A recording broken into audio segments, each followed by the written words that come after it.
Generally, we all enjoy movies where the plot revolves around a daring or outrageous heist where the odds are heavily stacked against the protagonists, but they pull it off with great panache. My guess is that probably 1 in 10 movies made in Hollywood are either a heist movie or at least involves one being carried out as part of the plot. Who can forget the Ocean's series that included George Clooney and Brad Pitt in its star cast, where we all unreservedly rooted for the wrong guys to come out on top? Besides the unbelievable and jaw-dropping stunts in some of these movies, there is also this cool factor, where these guys do the impossible without breaking a sweat. Now, how would the real-life Daniel Ocean be? Let's look at a few real-life daring heists. The Mona Lisa is easily the most decorated and recognized painting portrait in history, and surely must have been the target of many a seasoned criminal. Well, it has been stolen only once, and it was virtually a walk in the park. In August 1911, Vincenzo Peruggia, an Italian who worked at the Louvre, carried out this embarrassingly easy robbery. The police theory is that Vincenzo hid in the museum on Sunday, August 20, knowing very well that the museum would be closed the next day. As per his own account, Vincenzo entered on August 21st at 7 a.m. through the door where Louvre workers enter. As he was wearing their uniform, he was indistinguishable from other workers. When the room in which the Mona Lisa is kept was empty, he simply lifted the painting off the 4 iron pegs, took it to a nearby service staircase, removed the protective case, and took the painting. He removed the smock of the uniform, wrapped it around the painting, tucked it under his arm, and left the Louvre through the same door. He hid it in his apartment, and when questioned by the police, he gave an alibi, which was accepted. After 2 years, he took the painting to his native Italy. He finally got caught when he grew impatient and tried selling it to the owner of an art gallery in Florence.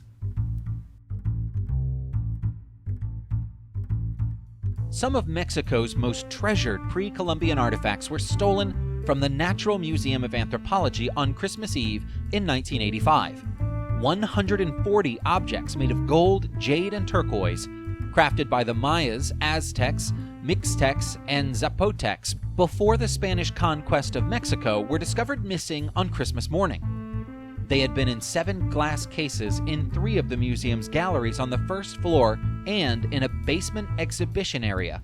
Museum officials, in a statement, said the thieves, who apparently had extensive knowledge of pre-Columbian art, took objects that were small and easy to carry, but that probably would have the highest value in the international market.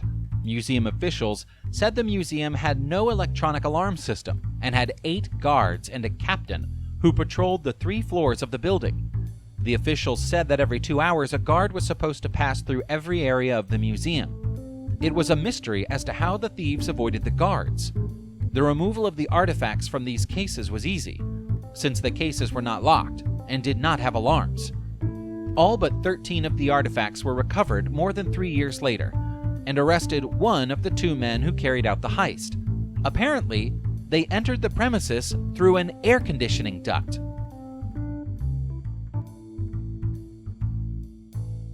The robbery at Isabella Stewart Gardner Museum, Boston, on the 18th of March 1990 should qualify as the most successful heist of all time for the sheer value of the loot. On that day, the security guards allowed 2 guys posing as police officers into the museum, who claimed that they were responding to a disturbance call. Once inside, they tied up the guards and calmly spent more than an hour stealing 13 pieces of priceless art from the museum's collection. Valued at over $500 million US, this was the largest private property theft in history. The case still remains open and unsolved, and the museum is offered a reward of $5 million US for information leading to recovery of the stolen art.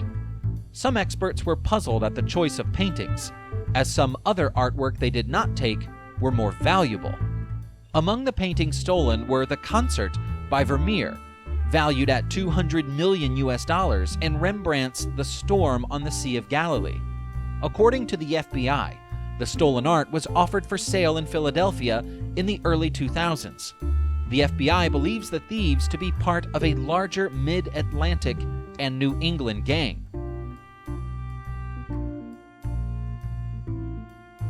On Thanksgiving Eve, November 24, 1971, a man approached the flight counter of Northwest Orient Airlines at Portland and booked a one-way ticket to Seattle.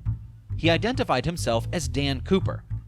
After the flight took off, Cooper handed over a handwritten note to the flight attendant.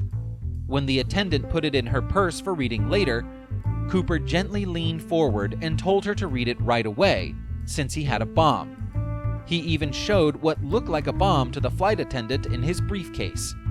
He demanded $200,000 US, 4 parachutes, and a fuel truck at Seattle for refueling.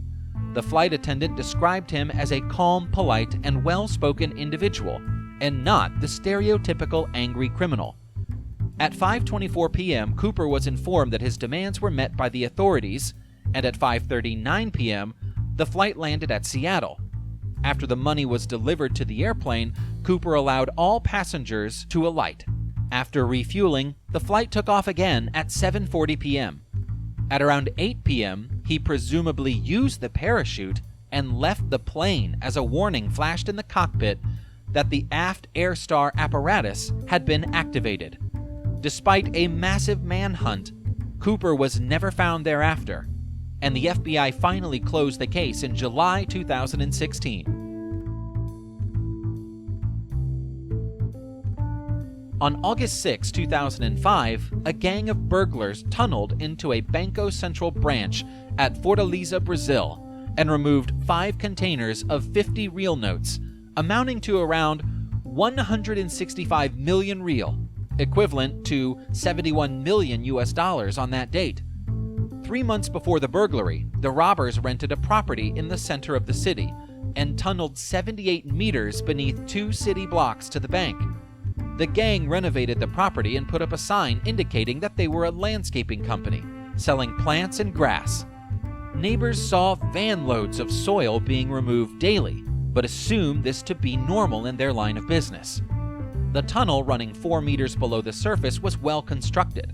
It was lined with wood and plastic, and had good lighting and air circulating systems. On the final weekend, the gang broke through 1.1 meters of steel-reinforced concrete to enter the vault.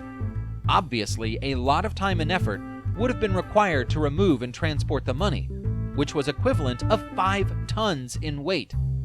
8 of the gang of 25 were arrested before the end of 2005, and around 20 million real was recovered. It was later reported that some of the gang was since kidnapped by other criminals, and the mastermind Luis Ribeiro was killed after the ransom was paid. Most of the money robbed still remains unrecovered. The Great Train Robbery was the robbery of £2.6 million from a Royal Mail train going from Glasgow to London on the 8th of August 1963. The plan was hatched based on insider information from a postal worker from Salford who had detailed knowledge of the amounts of money carried in Royal Mail trains. After tampering with the rail signals, the 15-member gang, led by one Bruce Reynolds, attacked the train at Britigo Railway Bridge near Mentmore. Surprisingly, the gang did not use any firearms, and the only violent act done was to hit the train driver on the head with a metal bar. After the robbery, the gang hid at Leatherslade Farm. It was only after this hideout was found by the police that incriminating evidence led to the eventual arrest and conviction of most of the gang. The ringleaders were sentenced to 30 years in jail. However, bulk of the stolen money was never recovered. Now, before we end, a small trivia question. Do you know the easiest, quickest, and least painstaking heist to date? Just before the American invasion in 2003, Iraq's dictator Saddam Hussein's son, Qusay, walked into the central bank with a handwritten note from his father asking for all cash to be handed over for safekeeping. Well, he walked away with a cool $1 billion in 3 trailers. Around 2/3 of this was recovered after the Iraq invasion and Saddam's arrest. Hope you found this video entertaining. and would request you to please like it and subscribe to the channel. I'll see you soon. Thanks for watching.